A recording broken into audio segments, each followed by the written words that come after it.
कई बार ऐसा होता है कि बोलते बोलते जुबान फिसल जाती है। जो बोलना चाहते हैं उसकी जगह कुछ और ही मुंह से निकल पड़ता है।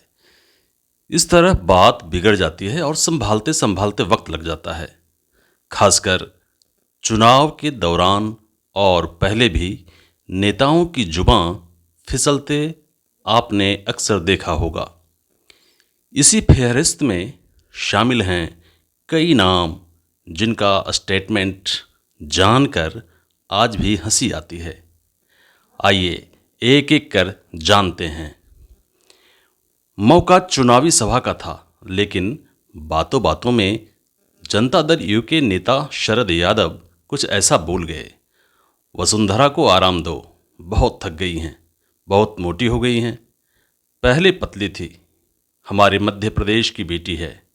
शरद यादव के लफ्ज़ों में कहें तो ये सिर्फ मजाक भर था, पर वसुंधरा राजे ने कड़ा एतराज़ जताते हुए कहा कि वे इस बयान से अपमानित महसूस कर रही हैं। शरद यादव की कमान से ऐसा तीर पहली बार नहीं निकला है। बात सिर्फ वजन की नहीं, बल्कि पहनावे, अपने रूप रंग या बर्ताव को लेकर भी अक्सर महिलाएं और महिला राजनेता पुरुष राजनेताओं के हाथों अश्लील, अभद्र और तौहीन भरी टिप्पणियों की शिकार होती रही हैं। ये शरद यादव ही थे जिन्होंने जून 1997 में संसद में महिला आरक्षण बिल पर बहस में कहा था, इस बिल को सिर्फ परकटी औरतों को फ़ायदा पहुंचेगा। परकटी शहरी महिलाएं हमारी ग्रामीण महिलाओं का प्रतिनिधित्व कैसे करेंगी? 20 साल बाद 2017 में उनका बयान कुछ यूं था, वोट की इज्जत आपकी बेटी की इज्जत से ज़्यादा बड़ी होती है। अगर बेटी की इज्जत गई तो सिर्फ गांव और मोहल्ले की इज्जत जाएगी, लेकिन अगर वोट एक बार बिक गया तो देश और सूबे की इज्जत चली जाएगी। इतना ही नहीं, शरद यादव संसद में औरतों के रंग और शरीर की बनावट पर कटाक्ष करने से नहीं चूके। उनका बयान था कि दक्षिण की महिला जितनी खूबसूरत होती हैं, जितना उसकी बॉडी देखने में हाथ से शरीर की बनावट बताते हुए वो नृत्य जानती है, मैं तो उनकी खूबसूरती की तारीफ कर रहा हूँ। वैसे इन तमाम बयानों के बीच यह बताते चलें कि शरद यादव को सर्वश्रेष्ठ सांसद का अवार्ड भी मिल चुका है। चुनावी रैलियों में अक्सर राजनीतिक बयानबाजी में महिलाओं को निशाना बनाया जाता रहा है। 2012 में जब नरेंद्र मोदी चुनावी रैली को संबोधित कर रहे थे तो शशि थरूर की पत्नी सुनंदा थरूर के बारे में उन्होंने कहा था, वाह क्या गर्लफ्रेंड है। आपने कभी देखी है 50 करोड़ की गर्लफ्रेंड? पलटवार करते हुए शशि थरूर ने ट्विटर पर लिखा था, मोदी जी मेरी पत्नी 50 करोड़ की नहीं बल्कि अनमोल है। लेकिन आपको यह समझ में नहीं आएगा क्योंकि आप किसी के प्यार के लायक नहीं हैं। 2012 में दिसंबर गैंगरेप के बाद दिल्ली में औरतों ने बड़ी संख्या में विरोध प्रदर्शन किया था, लेकिन इन प्रदर्शनों पर भी राजनेता टिप्पणी करने से नहीं चूके।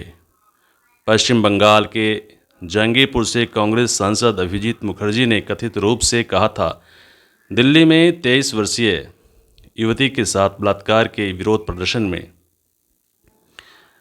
हिस्सा ले रही छात्राएं सजी संवरी महिलाएं हैं जिन्हें असलियत के बारे में कुछ नहीं पता। साथ ही उन्होंने कहा था कि हाथ में मोमबत्ती जलाकर सड़कों पर आना फैशन बन गया है। ये सजी संवरी महिलाएं पहले डिस्कोथेक में गईं और फिर इस गैंग रेप के खिलाफ विरोध दिखाने इंडिया गेट पर पहुंची। हालांकि इसके बाद अभिजीत मुखर्जी ने अपनी टिप्पणी के लिए माफ़ी मांग ली थी। नरेंद्र मोदी जब आधार पर अपनी बात रख रहे थे, तब इसी दौरान कांग्रेस सांसद रेणुका चौधरी जोर जोर से हंसने लगी। मुस्कुराते हुए मोदी बोले, सभापति जी, रेणुका जी को आप कुछ मत कहिए। रामायण सीरियल के बाद ऐसी हंसी सुनने का आज सौभाग्य मिला है। बाद में केंद्र सरकार में राज्य मंत्री किरण रिजिजू ने फेसबुक पर एक वीडियो शेयर कर रेणुका चौधरी जी की हंसी की तुलना रामायण के किरदार शूर्पणखा से कर डाली। इस तरह संसद में रेणुका चौधरी की हंसी पर भाजपा फंसते नजर आई।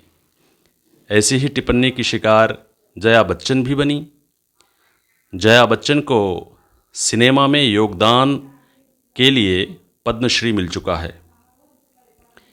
इन्हें अभिमान, 1084 की माँ, कोशिश, कोरा कागज जैसी फिल्मों में बेहतरीन अभिनय के लिए और भी कई पुरस्कार मिल चुके हैं। लेकिन जब 2018 में जया बच्चन की समाजवादी पार्टी की ओर से राज्यसभा में फिर से नामांकित किया गया, तो भाजपा के नरेश अग्रवाल ने जया बच्चन को फिल्मों में नाचने वाली बताया। जया बच्चन अकेली अभिनेत्री और सांसद नहीं हैं जिन्हें लेकर आपत्तिजनक बयान दिया गया हो। 2012 में गुजरात चुनावों के नतीजों पर चल रही एक टीवी बहस के दौरान कांग्रेस सांसद संजय निरुपम ने स्मृति ईरानी को कहा था, कल तक आप पैसे के लिए ठुमके लगा रही थीं और आज आप राजनीति सिखा रही हैं।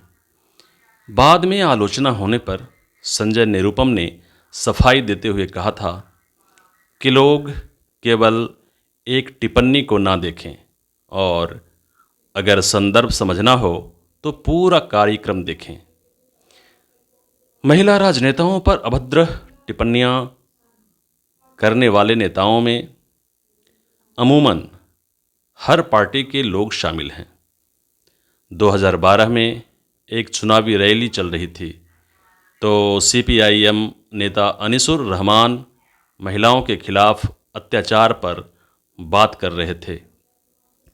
उनका बयान था कि प्रताड़ित महिलाओं को शायद न्याय नहीं मिलेगा क्योंकि मुख्यमंत्री ममता बनर्जी ने बलात्कार की कीमत तय की हुई है।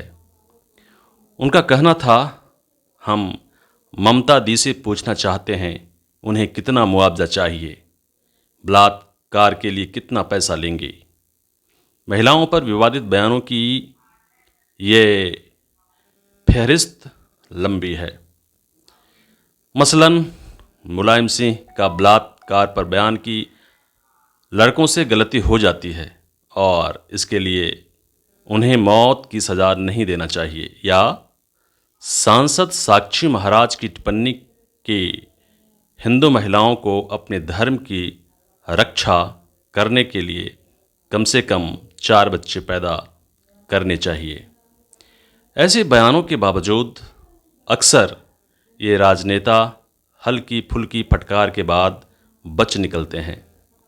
ये बयान कभी महिलाओं की बॉडी शेमिंग करते नज़र आते हैं, तो कभी बलात्कार जैसी गंभीर अपराध को मामूली बताने की कोशिश, और साथ ही ये संदेश भी जाता है कि महिलाओं के में हल्के और आपत्तिजनक बयान देना सामान्य बात है।